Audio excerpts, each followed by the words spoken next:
देख्न सक्नुहुन्छ भाटबटेनी पूर्ण रूपमा फोरिएको छ।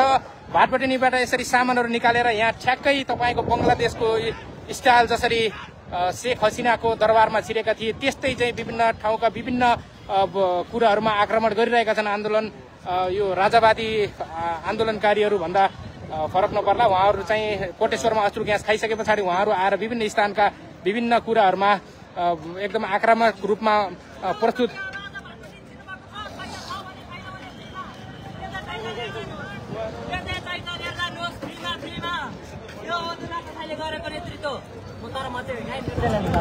तपाईँ चाहिँ कहाँबाट स्वतः स्फूर्त? म खै बाबा मैले जन्माएँ, म यतै जन्मी होइन, म यतै छु। उतापट्टि प्रहरीलाई ढुङ्गा हानेर रोकिरहेको अवस्था भनेर हामीले बुझेका छौँ भने यतापट्टि चाहिँ भाटबटेनीमा खुल्ला रूपमा भित्रबाट सामानहरू निकाल्दै फालिएको अवस्था छ। तपाईँ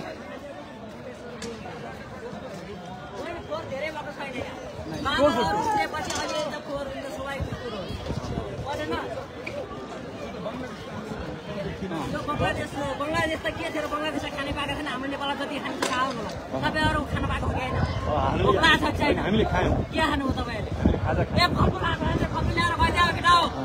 तपाईँहरूले खानुभएको छैन, तपाईँहरू साँच्ची नै भोकै हुनुहुन्छ। खाजा खानु पाएन, तपाईँले फलफुलको टेस्ट चाख्नु पाउनु भएको छैन। बेलुका गएर हामी त खाना खान्छौँ। हातमा सामान बोकेर आइराख्नु भएको छ, विस्की लिएर एकछिन ठाडो गरौँ न। ओ ल विस्की लिएर दर्शकले ओहो यो एकदमै डरलाग्दो अवस्था छ। यहाँ एकदमै डरलाग्दो अवस्था छ। तपाईँ देख्न सक्नुहुन्छ यहाँ पारी यहाँबाट लिउँदै पारी समेत फालिएको छ। तपाईँ सडकमा हेर्नुभयो भने यस्तो किसिमको अवस्था छ। ओ माई गुडनेस, ओहो यो देशमा के भइरहेछ यो त ल हेर्नुहोस्। ओ माई गड भाटबटेनी यहाँ यो चाहिँ निकै डरलाग्दो अवस्था छ। यो पक्कै पनि राम्रो अवस्था होइन। तपाईँ हेर्नुहोस्, ओ माई गड। तपाईँलाई म भाटबटेनीभित्र गएर देखाउँछु। भाटबटेनी भित्रको अवस्था कति डरलाग्दो छ भन्ने कुरा तपाईँलाई यहाँ म देखाउँछु। भाटबटेनीबाट सामानहरू निकालेर सामान ल हेर्नुहोस् यसरी लगिएको अवस्था छ। यी ल हेर्नुहोस् आइसक्रिम उठाइएको अवस्था छ। तपाईँ यहाँ देख्न सक्नुहुन्छ।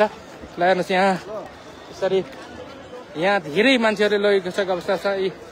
यहाँबाट जे चाहिन्छ भाटबटेनी भित्रबाट लगिएको अवस्था छ। यहाँ बाहिर पनि यस्तो बनाएको छ। यो निकै नै डरलाग्दो अवस्था छ। नेपालमा यो उतातिर घर जलिरहेको अवस्था छ, ढुङ्गा हानेर घर फुटाएको अवस्था छ, यता भाटबटेनी फुटाएको अवस्था छ। साँच्चै यसले देखाउँछ मानिसहरू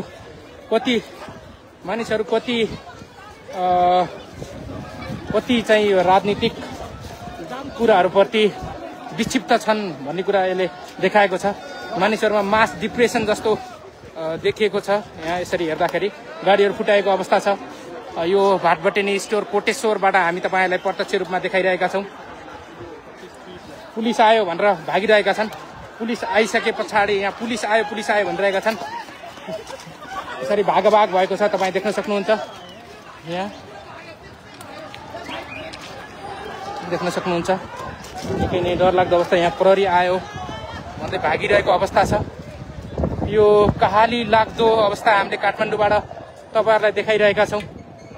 तीन कुनेमा रेस्टुरेन्ट घर फुटालिएको अवस्था छ, घर जलेको अवस्था छ। यहाँ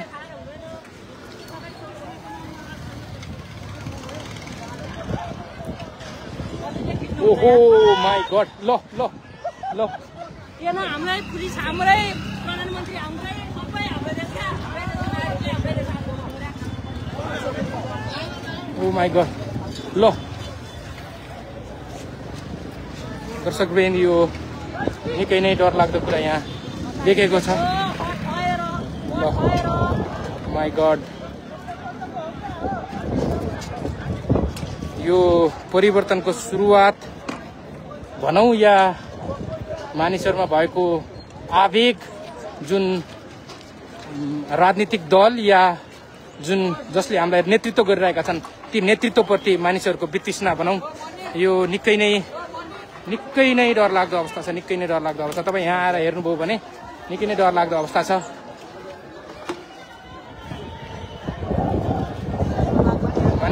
क्रिकेट खेले जस्तो गरेर खेलिरहेका छन् यहाँ।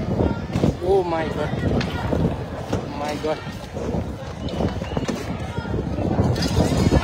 ओहो भित्रबाट ओहो के भइरहेछ भित्रबाट।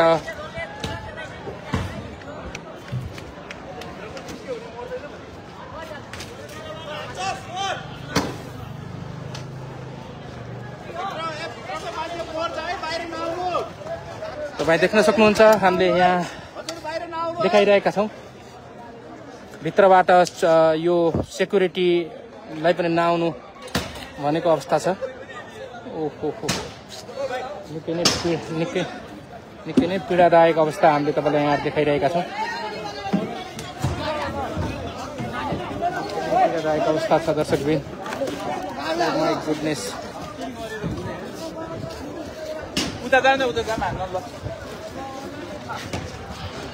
तपाईँलाई म बाहिरबाट देखाउँछु।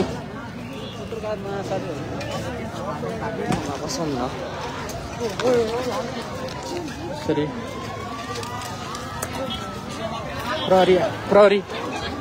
प्रहरी आयो भन्दाखेरि भागिरहेका भाग्छन् भने अन्य समयमा चाहिँ नि यहाँ मानिसहरू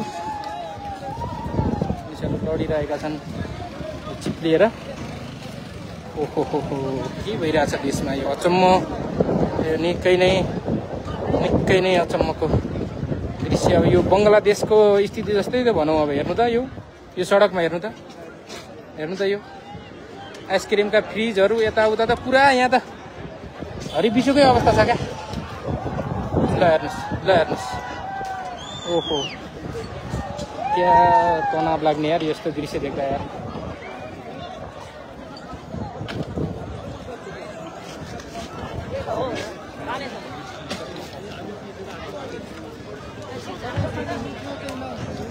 Oh, my God.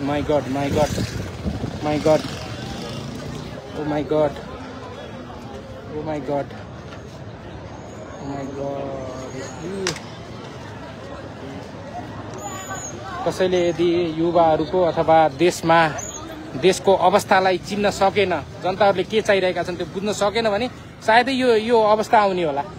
मलाई त्यस्तो फिल भइरहेको छ यो दृश्य देख्दाखेरि।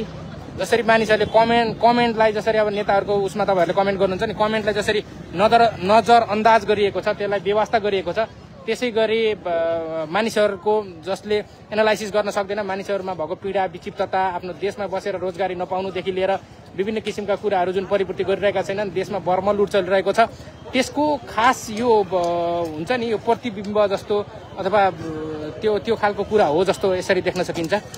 यो तपाईँलाई यो चाहिँ यदि वास्तविक देशको अवस्था नेताले बुझ्न सकेनन् र कार्यकर्ताहरूले भनेको अथवा आसेपासेहरूले होइन हजुर ठिक छ हजुर भनेको अवस्थामा मात्र बस्यो भने यो चाहिँ यस्तो स्थिति आउला जस्तो मैले फिल गरेको छु।